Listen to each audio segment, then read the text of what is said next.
So it's not often you get a telephone call from the number one chef in the world to say, come to New York, interview me at my restaurant, Le Bernardin, one of the number one restaurants in the world, and let me give you a little tour and then watch us cook and hang out. Did you say Le Bernardin, Eric Ripert? Well, here I am walking down the hallway, noticing I'm walking next to one of the number one chefs in the world. We turn a corner, we sit down in his library, and it picks up right about here. Is this your library? This is our library, meeting room, war room, whatever, bunker. Right. Because we are in the second basement of the building. Uh-huh. We have about 600 books on those shelves. It doesn't look like, but it's 600 books.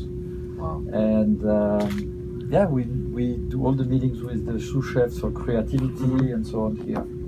Le Bernardin to you, as maybe my corporate chef or myself growing up, and I've had the opportunity of cooking with you in Puerto Rico and working in Pebble Beach and watch you in action.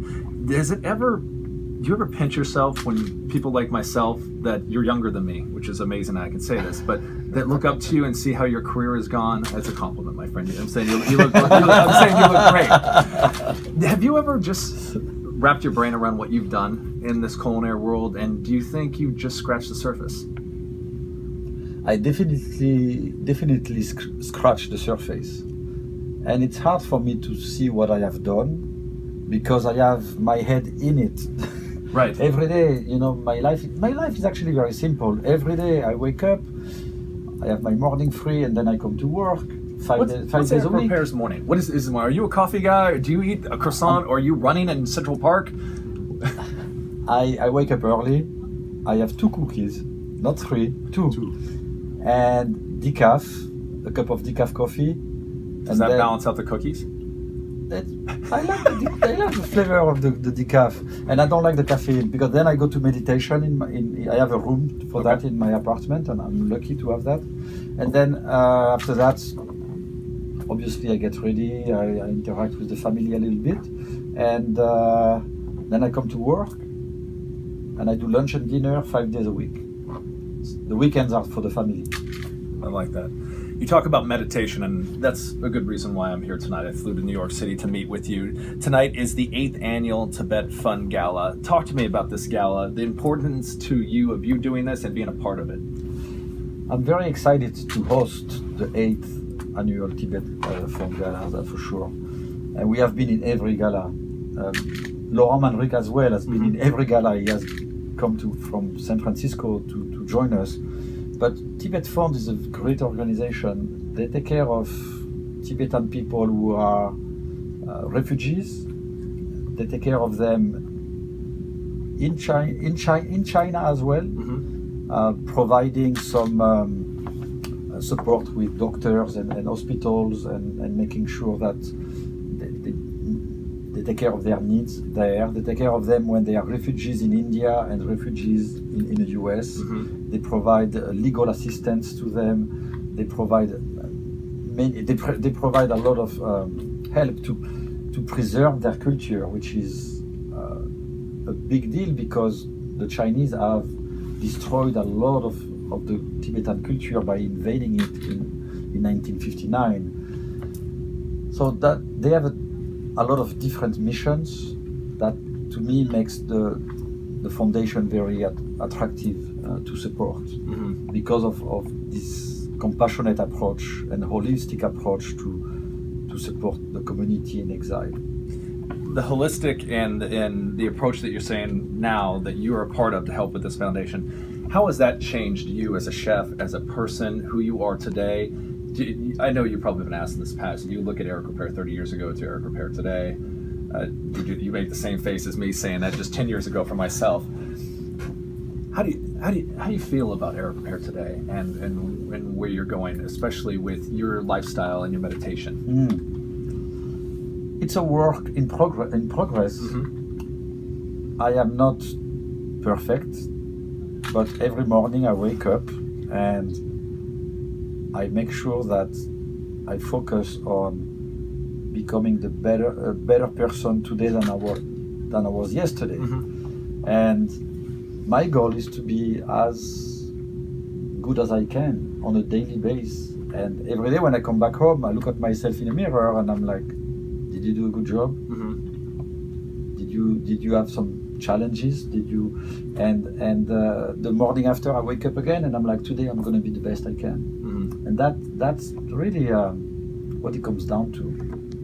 Is that in your cuisine? Is that in your style? Is that in the execution? I've had the chance of staging here before. And I've seen the progression of how the line works. Yes. I know that it comes in at once and everybody walks down the line and helps all the way through. Yes. Do you see you today and how you have, with your meditation, do you see this calmness, the calmness in the kitchen, or where you'd like to have it? Yes, the kitchen is pretty calm, and I try to keep a good ambience in the kitchen. The team support each other, and for a big kitchen with so many cooks, we have about 65 cooks altogether. You said 65. 65. How many seats are in the dining room? I don't even know. I care about the I remember Adrian saying it was like close to 200. 200. Yes, something like, Yeah. well, not seats, but cover a night. Covers, yeah. Yeah, we have about 100 and I don't know the number of seats. But I want to make sure that everybody who comes to our kitchen is going to have the chance to blossom, and is going to be in an environment that is peaceful, and I want them to be happy to be here. I don't want them to feel pressured. I mean, although, you know, as you know, kitchens Right, of course. are a tough environment, but we try to create an environment where everybody's evolving and everybody has no fear at all to provide the food that we need, and everybody's striving for quality. And when we don't, it's very simple. We send back the dishes to the people we correct, but it's no such a thing as screaming at them or throwing the plates in the garbage or having tantrums and so on, which was the case 30 years ago when I was a young chef.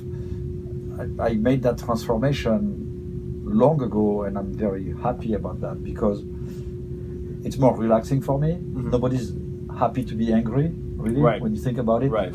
And it's good for the team, and we have a lot of young people who are here, and they're very grateful that we're providing this environment. Yeah. Sitting with the one and only Eric Ripert. Tonight is the 8th annual Tibetan Fund Gala. I flew my crew out here just to sit with you for a half an hour. Wow, thank you. You know, you look at these opportunities, and Laurent Manrique is one of your closest friends and a really dear friend of mine. And to get an opportunity to hang out with somebody like you and see the inner workings and just seeing what you're putting into a foundation. You know this day in and day out. You get telephone calls to do charities every single day. You get telephone calls to either give cookbooks or do appearances. Tell us a little bit of what went into tonight. Can you let the people know that come to a charity like this, like the plating, how long you guys maybe have been working on this, figuring out the dishes that you can execute at this level, and also still be Eric Ripert, still be Le Bernardin, still be cognizant of also the dietary restrictions, I'm sure, that are out there these days, as you smile really big. Yes, it's a big gala tonight, and it's about 150 plus people. And we are collaborating with different chefs, Laurent being one of them, and we have 2 other chefs plus our team, and we are creating a tasting menu for 150 plus people, which is not easy. No. It requires a lot of organization, it requires a lot of manpower, and therefore we have a big team, and we are, as we speak now, organizing the kitchen and the flow of what's going to happen tonight in between the speech and the recognitions in the dining room and us creating the dishes and making sure that it goes in the right plate, clean plate on the front of the right person, in a timely manner with delicious food. That's a lot of things. Right. And what is particular about our events, when we do events like that, is that we cook everything at the last minute. It's not like we cook at 3 o'clock, we put it in a hot box and then we pull it out when we cook like exactly if you were eating a la carte downstairs in a restaurant. So that's putting a little bit more pressure on ourselves. Why do you do that to yourself? Because we are passionate about quality, because we are passionate about making people happy, because they really deserve to have a good meal. Right. And it's no reason for us not to do that. So we do it. We got so much more to do. I want to come back with Eric Ripert in a second. He just came back from Japan. Yes. I want to talk about that. I want to talk about the recharging and going somewhere to find yourself again through food and through traveling, which is exhausting, and lots of eating. And then this video that I saw when I was flying last week of this horror movie that you did with Tony Bourdain on his show. It was really good acting. High five on that. I mean, he's a really good friend of yours, an amazing talent, probably one of the best writers. I think he's opened people's eyes. Remember when Kitchen Confidential came out, and you're like, remember the chapter of the guy that was having sex with the bride in the back of the wedding? The first chapter. That is. I don't want to say this, but chefs and cooks should reread that book once a year. And people that just love food, it's a wake up call. But it's funny how that book, we'll say a decade and a half later, 17 years later, still relevant, still today. For sure. Let's talk about this video that you did. Can you please let everybody know that I sat there, I was like, no, he's not going to do it. He's not going to do it. Where were you guys at in that episode? So we were in Chamonix, in France, Okay. in the Alps, and it was a ski episode. And Anthony wanted to do a very Quentin Tarantino kind of scene with a lot of blood and fights and so on. So he found a way to do that by saying, I'm going to help your memoir, the sales of your memoir, by adding some scenes, and we are going to make it, entertaining with car chase and killings and blood. And I was like, what is he talking about? And the entire week that we were in the Alps, he was talking about the story of upgrading my memoir, and I was like, he lost it. It's the altitude or something. Right. But he had something in mind. He wanted me to do a very bloody scene at Le Bernardin, and he knows that, of course, I'm non-violent. Yes. And I accepted to do the scene. So he sent 3 big guys here, and I'm basically the chef who wants to cook, and they're coming to disturb my night or my evening. Your service, yes. Service, and I beat the crap out of them. Basically, I kill them, and it's blood everywhere in the kitchen. And so we shot half of the scenes in the main kitchen of Le Bernardin, and half of the scenes in the kitchen where we are cooking tonight for Tibet Fund. Did you enjoy that? Is there a little bit of Eric Ripert that says, I kind of like this TV thing? I like TV, but I don't like violence. Right. But that night I had an herniated disc, a lot of pain. Lower back. Right. And I was totally into the scenes. It's basically saying, let's just get this done. Whatever exactly. you need. Talk to me about this Japan trip and the fact that you probably travel half the year, at least. Not quite. Actually, I'm a lot at Le Bernardin during That's great. the year. But I travel maybe 1 month for vacations, 5 weeks for vacations, and maybe another month and a half for other things. I went to Japan to resource myself. Every year I take about 10 days to maybe 15 days, depending on where I go.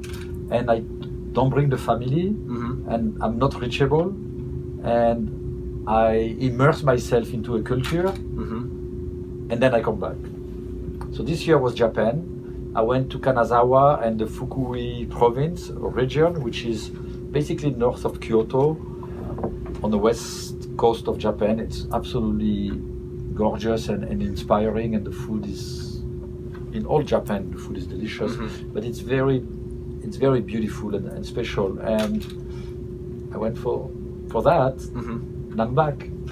When you eat something in Japan, or when you go to Italy, or say you go to Bali, what does that do for your palate? Does your palate still get woken up, or does it go back to, I think, a lot of the lessons in your books and some of the mentors that we look up to, simplicity is king?